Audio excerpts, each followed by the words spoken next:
Welcome to Season 5 of the Manufacturers Network. Real talk with the people building what's next in manufacturing. And now your host, Lisa Ryan. Hey, it's Lisa Ryan. Welcome to the Manufacturers Network podcast. Excited to introduce our guest today, Lauren Kwedar Cockerell. She is the founder and president of Kwedar Company, a strategic communications firm based in Fort Worth that works with B2B companies with a particular focus in manufacturing and industrial sectors. She and her team help them find and articulate what makes them genuinely different so they stand out when every competitor is saying the same thing. So, Lauren, welcome to the show. Thank you, Lisa. I'm so glad to be here. So share with us a little bit about your background and what led you to doing what you do. Absolutely. It's one of those, the winding road makes sense as you look back at it. It was really storytelling all along. I've been in public relations for 23 years now. I didn't even know what it was when I started as a bumbling intern. But if you look back, I used to go to the library and check out the maximum number of books possible every week, go home, read them, come back and do it again. It's just, I've always loved storytelling. In college, I got a business degree at a small liberal arts school, but I also had an emphasis in English literature. Like bringing together business and storytelling was just, I didn't know what I was going to do with that, but it seemed good at the time. And then after I graduated, I wasn't quite sure what I was going to do. And it's a longer story, but I basically fell into a PR firm here in Fort Worth. And when I started as a very naive, uninformed intern in 2003, and I left as the vice president in 2013. I just took to it like a duck to water, and I started my own firm about 8 years ago now because I just loved helping people and working with founders and leaders to be able to serve them well and help them tell their story in a way that connected with their audience. And I felt like there's a missing firm in the marketplace. And so in 2017, I ventured out on my own. And it's been an incredible ride to get to help people who are so committed to their craft, but maybe this isn't their natural skill set. It really isn't for many people, but we're able to come alongside as a partner and crack open the chest of their business, pull out the beating heart and show it to them. This was you all along.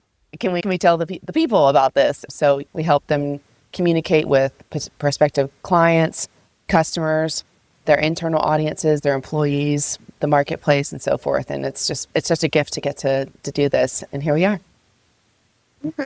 And it's so interesting because I've had so many people from marketing in different areas of helping manufacturers. And this is really the first PR conversation because frankly, I never thought about it either. And I was looking at the noise that's in the market today. It's almost just like speakers. We all sound the same and we're the best and you need to hire us. And a lot of times the same thing with manufacturers. They talk about their exceptional operators. And when you ask them what makes them different, they're either like our people or our quality. So what does it mean to actually have a distinctive narrative? And why does that matter, especially today with all the noise that's out there? Yeah, those are easy to grab, surface level, different distinguishing characteristics. But it's what's the thing behind the thing? What does it mean, our people or our quality? We've got to go multiple levels deep, and that takes some skill and patience to really excavate to get to that distinguishing meaning that's different from the person you're going head to head with at every deal. There's just no way that you're running an identical operation to your biggest competitor. So being able to pause and think about, okay, do we have a specific methodology? Is there something we're doing with our team that helps them keeps coming back for years? Do you have folks who have been on your team for many decades? Do you have multiple generations working for you? That's really a hallmark of a great culture.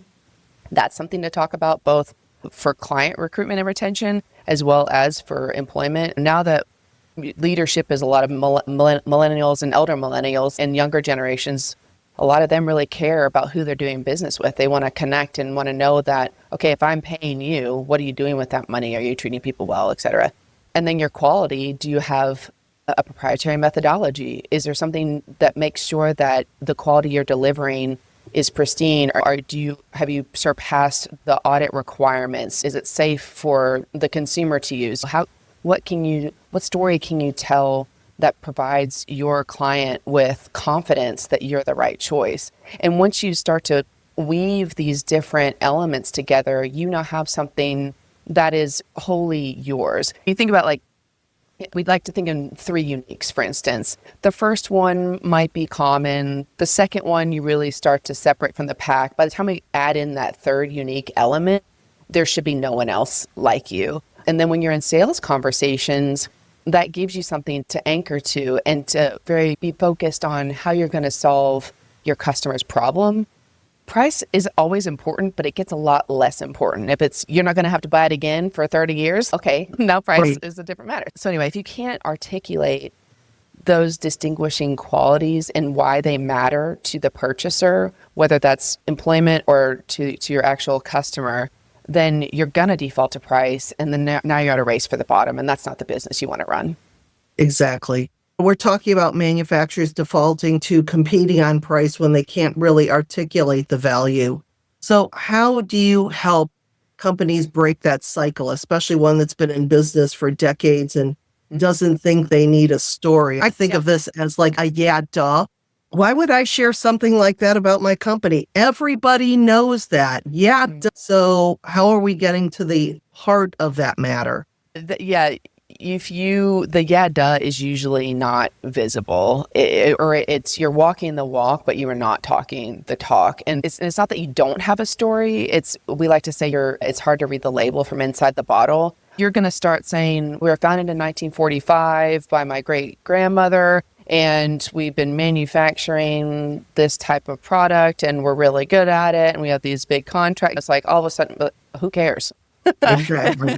And you start to think, okay, think about your favorite customer. We all have one. We're not supposed to, but we all have one. Yeah. What would they say about you? Why do they come back year after year? Why do they renew the contract with you? So ask them, pick them up, be like, what? Why did you say yes? We just re-upped for 3 years. What was it about us that made you want to do that? Why us over competition? And then think about the problems that you solve that your competitors can't or won't. And then if you have decades in business, you've got years of proof points to pull from. So you stop talking about what you do, because that's table stakes. You manufacture bolts or you don't. And then you talk about, like, how are you transforming the lives of people who trust you? What do your customers rely on you because there's never a mistake? Okay, why is that? Is it because of your engineers? Is it because of the products do you have a custom machine that you have developed and nobody else has? Okay, now we're really starting to get somewhere. Yeah, it reminds me back in the day of when I think it was Coors or one of the beer companies that basically they took a process that literally everybody on the planet was doing, and then they just started talking about it like this is what we do. And by explaining a yeah, duh, it's like they became known for that. And the other people are like, but we do that too, but it was too late by that time. So walk us through your methodology. What does it take to go from we don't know how to talk about ourselves to creating messaging that lands with their prospects and clients? This is me walking the walk and talking the talk. I just said, if you have a proprietary methodology, name it and own it. And ours is called The Thread. It's something I've been doing multiple decades in business. And it's in 4 stages so that we can get to the point where we have a message that is authentic to you, but is also compelling and clear. We begin by excavation. So it's excavate, surface, articulate, and activate. Excavate is that deep discovery. We're having conversations. We're looking at everything you've done. We're looking at your competitors, seeing how can we distinguish you from them. Then surfacing, we're finding, we call it the thread because there's always a thread of the story. We're like, that comment that you just threw away, that's the whole thing. That right there was it. That was your yeah duh because you've been living and breathing it for 25 years or however long. But that is wholly unique. That is it. That's the through line that connects what you do to why it matters. Then articulate. We're translating that into language that works, that resonates across every channel and audience. We're going to fish where the fish are. We're not just going to cast and blast. We're going to think about what are your ideal clients reading or listening to or paying attention to, and making sure that language will resonate there. And then we're activating it. We're putting it out into the world on your website, news releases and content and internal communications, making sure your sales team is ready. And then every so often we tighten the thread. Okay, you're now leading the conversation in the industry. You've changed how people talk about your lane of manufacturing. Okay, so if everyone is chasing you now, we've got to jump out ahead. So we tighten that thread. Okay, what's new now? Now that you've been living and breathing this for 9 months, a year, 2 years, however long, let's add on to that. Let's layer in. Okay, now what do we want to talk about? Like kind of like Coors, like everyone's now chasing them. We do that distilling method or whatever. How do we make that relevant again? Yeah. And of course, we can't have one of these discussions without talking about AI, because we're not only is everybody talking about AI right now, but it's basically changing everything. So I could basically have this same conversation with ChatGPT, like what makes me different and what's my narrative and everything. So how are you different with the human interaction as far as maybe using AI as a tool to generate content, but making sure that we're keeping that human judgment and the human connection in it? Okay, there are a couple of things I want to make sure we address around AI, input and output and visibility. So yes, you could listen to this podcast, turn around, go to Chat or Claude or whoever, whichever bot is your fave. I love Claude. And just say, okay, Claude, I listened to this lady, Lauren, help me figure out what's different about me.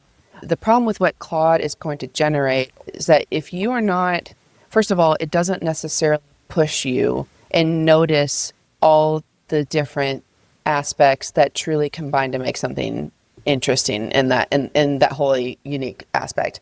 As well, at the moment, these large language models, these chat bots, they do not create, they replicate. So they're going to go out to the market and provide you with what already exists. So you're just copying what has already been done. It's still not yours. And if you don't come to the table with all of your expertise, your unique point of view, your perspective, you're just going to be ripping somebody else off. And that's not going to do you any favors either. So what you're going to do is create volume that no one's listening to because you still sound like everybody else. You're just saying it more often and louder, and you're just going to get drowned out. As well, AI output without those really strong narrative anchors, it's so boring. There's nothing to grab onto. It just slides over brains. There's nothing to ever take root and hold.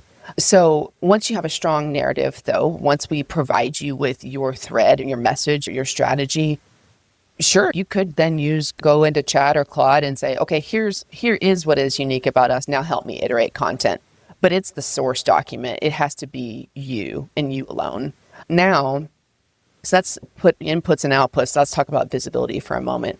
If you have a narrative, perhaps, but you haven't put it out on all your channels, on your website, on podcasts, on LinkedIn and other socials, in your blog content, in media and so forth, or you have only done it here and there's an inconsistent message about you, you're invisible, unfortunately. So we are at this moment balancing creating content that resonates with human beings when they see it, but also providing in a structured way so that the LLMs can find it and surface it.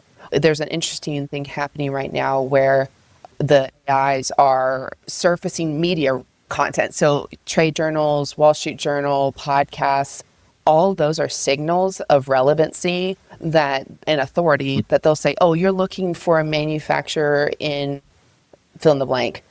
If you've been on a podcast recently, you're going to get pulled. That's going to get pulled more quickly than, say, a LinkedIn post from last year or a blog post that's old.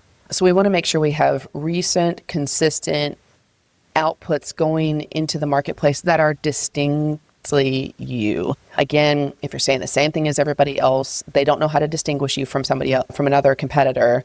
But we also need what you want to own that has to be put into the content and organized in a way that is readable by the AIs.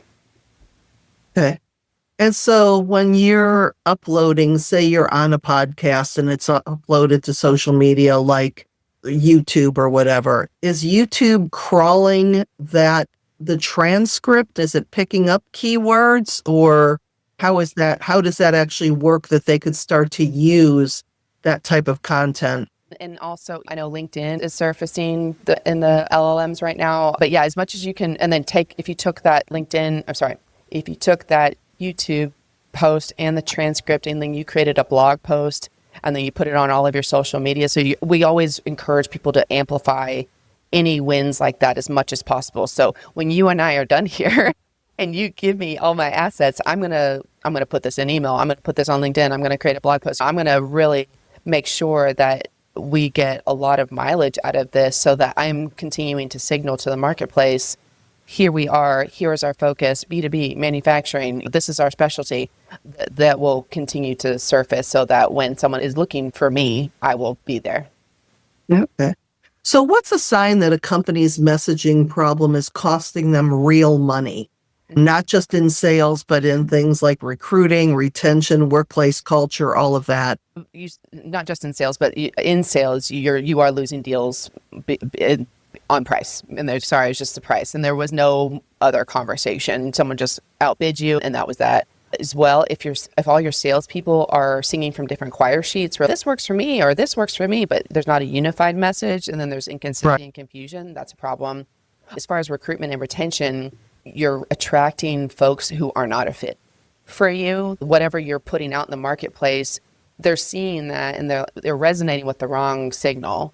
Or once people join you, they didn't understand what they were walking into. You said one thing, but the reality inside the doors was different. If your culture is a very distinct thing, an entity as it is, but you talk to ChatGPT to pull up a recruitment post and you just got a really generic response, whoever responded to the generic post and walked in your door and joined was like, oh my gosh, y'all do what now?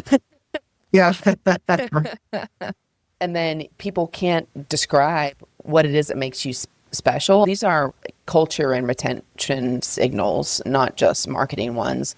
And then if you've cycled through a lot of providers like me or a marketing firm, you're like, oh, we need a new website, but they just couldn't quite nail it. Or you've tried to do it yourself and you feel like you're saying one thing, but they're providing you something. You're like, man, this is just not who we are, or this isn't it. You're wasting a lot of time and energy on either you're doing it in-house or you're trying to hire someone that gets expensive pretty quickly too, if you just can't land that narrative. Yeah. And sometimes it's funny because when I work with my clients and I tell them, I said, I can come in and say the exact same thing that your director of HR is saying, but they will hear it differently because it's an outside source. The consultant effect. Yeah. And it seems that the same thing with PR, that because people in-house are so close to the scene, they might not see where their magic is or think that it's magic in the marketplace. They need somebody outside to really draw that out of them. That's exactly right. It's like I said earlier, it's hard to see it, living it every single day. When we come along as a partner, it's this inside-outside perspective where we become part of you, but we still have a foot outside of the building. So we're seeing what's in the marketplace. We're seeing what's working. We can be honeybees and be like, this is working over here in retail. Like, I bet it has application over here, and from a distribution model, for instance. But yeah, it can be really hard to do it yourself because, and then there's like cultural aspects. Here's how we've always done it. It can be hard to break habits and patterns, especially if we have a longer history. So if somebody started thinking about, that's really an interesting way of looking at my business, I should start doing more of that. What's the first thing that a manufacturer could do this week to start to get clearer on how they tell their story? Well, the first step is admitting we have a problem. Yeah. One thing I like to do is look at website headlines, and I would love to see, okay, if I didn't know who you were, and I took away your logo and maybe the picture behind the headline, could this headline apply to any other industry? And it's so funny because it's innovative solutions, success, or something like that. Exactly. Yeah. Is that for technology? Is that for a railroad? Who is this? So first realizing, okay, are we saying something that just is so indistinct that it could be industry agnostic, let alone competitor agnostic? Then think in terms of, like we were talking about earlier, is there something that your competitors can't or won't do that you do?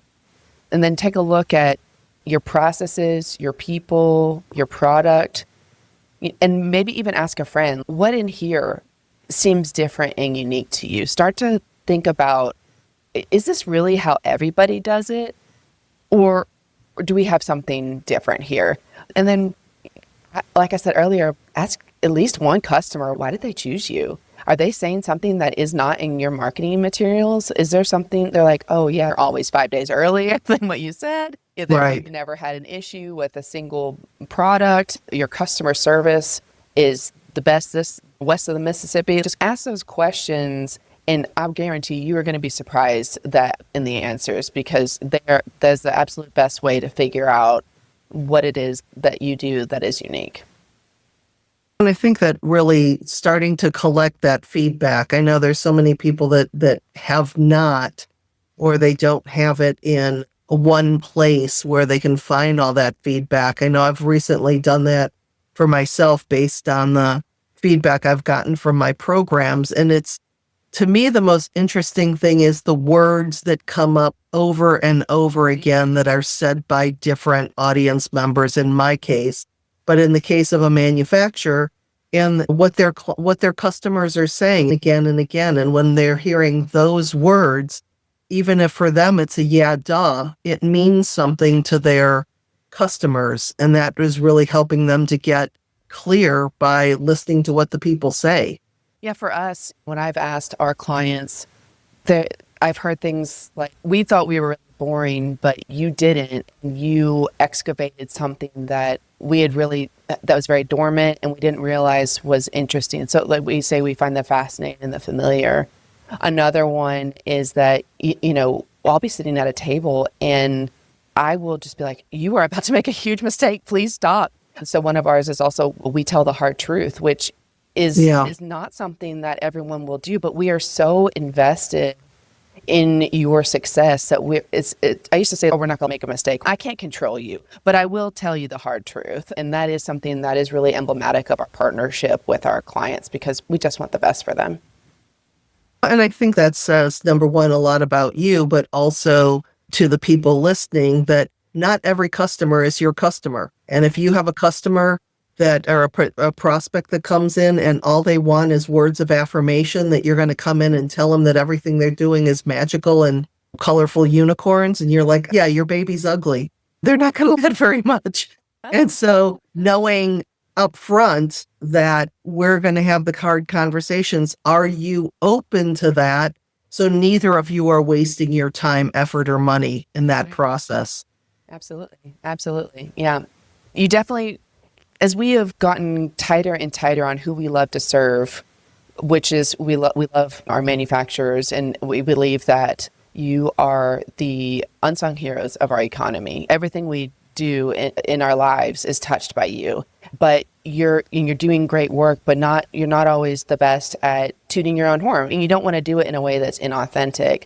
But that clarity of niche and purpose makes my life so much easier. And then when you do this work, when you know, oh my gosh, actually we love to serve these verticals and these individuals and groups, that makes your life so much easier, because now you're not super overwhelmed by how you're going to market yourself, where you're going to find talent.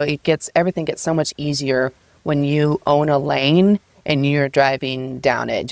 I promise you, when you know who you are and you can articulate it, and everyone on your team can articulate it too, life has never been better, I promise. As we're getting to the end of our time together, is there anything that we haven't talked about that you feel is important that we share or that we do talk about?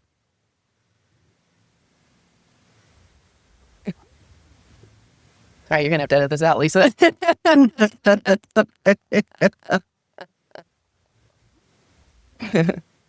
Or I can just move on if we... Yeah, move on, because I was trying to land the plane on the other aspect of it, yeah. Okay, yeah, no, it's all good. Okay. So if somebody did want to continue the conversation with you, what's the best way for them to get a hold of you? Sure. We are everywhere at KwedarCo.com. So KWECO. No, you have to add that too. Sorry.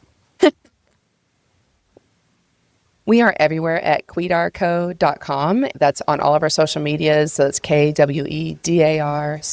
And so that's .com, all my socials. And then also I'm very active on LinkedIn. If you ever want to come follow me or connect, and you're happy to send me a message and we can chat. And so it's Lauren Kwedar Cockerell on LinkedIn, and I'd be happy to help. Okay. All right, Lauren, it was such a pleasure having you on the show today. Thanks for joining me. Absolutely, Lisa. This has been really fun.